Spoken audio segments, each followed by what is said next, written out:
North Korea is putting up record-breaking revenue numbers. In 2025, they stole about $2 billion in cryptocurrency, and that's surpassing their own record-breaking numbers in 2024. The state-sponsor hackers operating underneath the Lazarus Group umbrella managed to swing a 51% increase over their previous record of $1.3 billion. That brings the total stolen amount to about $6.75 billion in cryptocurrency. And what's crazy is that they achieved this with fewer attacks. The country's record-breaking numbers in 2025 came with 74% fewer known hacks. So it seems that North Korea has shifted from quantity to quality. And they're now targeting massive centralized services where a single hack can produce some serious money. In fact, North Korean hackers were responsible for a record 76% of all service level compromises in 2025. But let's go backwards a bit and see how they've advanced so quickly.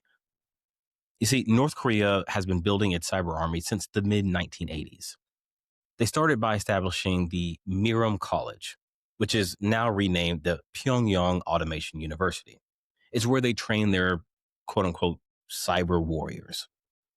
Soviet Union computer science professors taught there under a bilateral cooperation agreement. After the Soviet Union fell in 1991, North Korean nationals who had studied at the prestigious Frunze Military Academy in Russia began leading hacking courses at the Miram College. In 1998, the new cyber warfare group formally named themselves Bureau 121. Recruits were handpicked from elite institutions. The brightest programmers got sent to specialized training programs, and according to multiple sources, some received additional training in China and Russia before being deployed to hacking units. Kim Jong-un has reportedly instructed recruiters to ignore the social hierarchies when selecting people for the cyber army, which is really out of the norm for a country where your life is usually determined by bloodline. If you're born into the wrong family in North Korea, you're essentially locked out of upward mobility and opportunity. But for the cyber program, Kim wanted pure talent. He needed the best minds, regardless of their background. And that decision alone probably explains why they've become so effective. I mean, look at the result. According to South Korea's National Intelligence Service, North Korea's cyber division grew from about 7,000 operatives in 2022 to a little over 8,000 in 2024. This includes their IT worker infiltrators, their cryptocurrency thieves, and their military hackers. And a United Nations report said that North Korea's cyber operations is now approaching the level of programs in China and Russia. North Korea's targets have changed too. The Lazarus Group went from politically motivated attacks to one of the most financially successful cybercriminal groups in history. The first major hacking incident came on July 4, 2009. It was called Operation Troy. It was a massive DDoS attack against the US and South Korean websites using a botnet of somewhere between 20,000 and 166,000 hijacked computers. The attacks targeted the White House, Pentagon, the New York Stock Exchange, and South Korean government sites. In 2013, there was the Dark Soul Wiper attack that hit 3 South Korean broadcast companies and banks. But the big one was in February 2025. It was the largest crypto hack in history, the Bybit hack. This is where they stole about $1.5 billion in one swipe. As sanctions have tightened on North Korea and traditional revenue streams have dried up, they found that the crypto industry is wide open, and they quickly learned how to exploit it. You see, when you're essentially a pariah state, cut off from the global financial system, you got a problem. You can't just wire money through normal banking channels. Every transaction gets flagged, frozen, and scrutinized. The international community has spent decades building walls around North Korea's finances. It's made it nearly impossible for them to move money legitimately. But cryptocurrency, that's a different story entirely. Crypto was designed to be borderless, to operate outside of traditional financial systems. It was built to be difficult to trace and impossible to freeze without access to private keys. Everything that makes crypto appealing to libertarians and privacy advocates makes it absolutely perfect for a sanctioned regime. North Korea isn't just stealing crypto and immediately cashing out either. They've built an entire system around laundering these funds. According to Chain Analysis, they follow a typical 45-day laundering cycle after major thefts. They use mixers and tumblers to obscure where the origin of the stolen coins came from.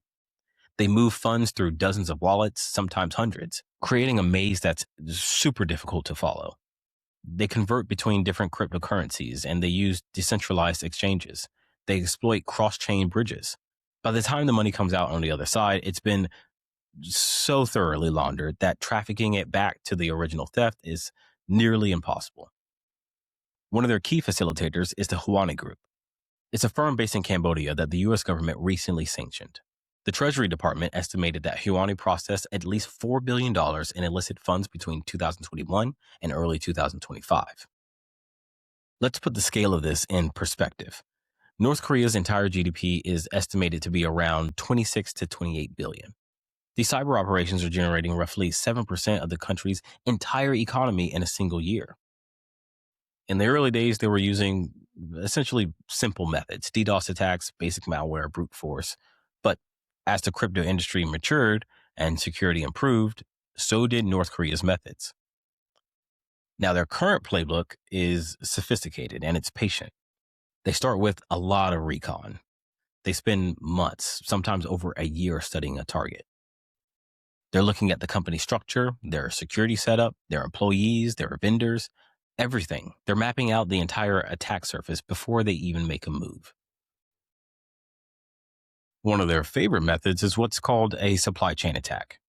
So instead of going after the crypto exchange directly, they'll compromise a software vendor or service provider that the exchange uses. Once they're in that provider system, they can push up malicious code or insert themselves in the financial process in some way. They've also been embedding IT workers into Western companies under fake identities. According to reports, nearly every Fortune 500 company has admitted to inadvertently hiring at least one North Korean IT worker. These workers send their salaries back to the regime, and they also gather intel and set the stage for later attacks. The crypto industry is still largely unregulated compared to traditional finance. North Korea is cataloging all of these weaknesses. They're building target lists, and they're getting better at this thing every single day. The overall international response has been somewhat ineffective. The U.S. Treasury Department has sanctioned crypto addresses known to be controlled by North Korea. Some exchanges have blacklisted those addresses, but it's like playing whack-a-mole. North Korea just generates new addresses and uses different laundering techniques. They find new exchanges that aren't enforcing the sanctions. But the vast majority of what North Korea has stolen is gone. It's either been converted to cash or funneled back to Pyongyang. I don't know what the solution is here. I mean, how do you stop a nation with unlimited patience and thousands of highly trained hackers? It's not an easy problem to solve. And look, I know a lot of you listening hold crypto. Maybe you're thinking, I'm not $1 billion exchange. They're not coming for me. But the reality is North Korea isn't the only threat out there. The same tactics they use, social engineering, fake job offers, malicious links, compromised software, all of that, every cyber criminal on the planet is running the same playbook. So let's talk about the basics. Use a hardware wallet for any serious holdings. Keep your keys offline, obviously. Enable two-factor authentication on everything, and not just, SMS text messages. You should use an authenticator app. Be paranoid about unsolicited messages, especially if someone's offering you a job or some investment opportunity. You have to verify everything. Because at the end of the day, the biggest vulnerability in any system isn't the code, it's the person behind the keyboard. You. So, don't get got.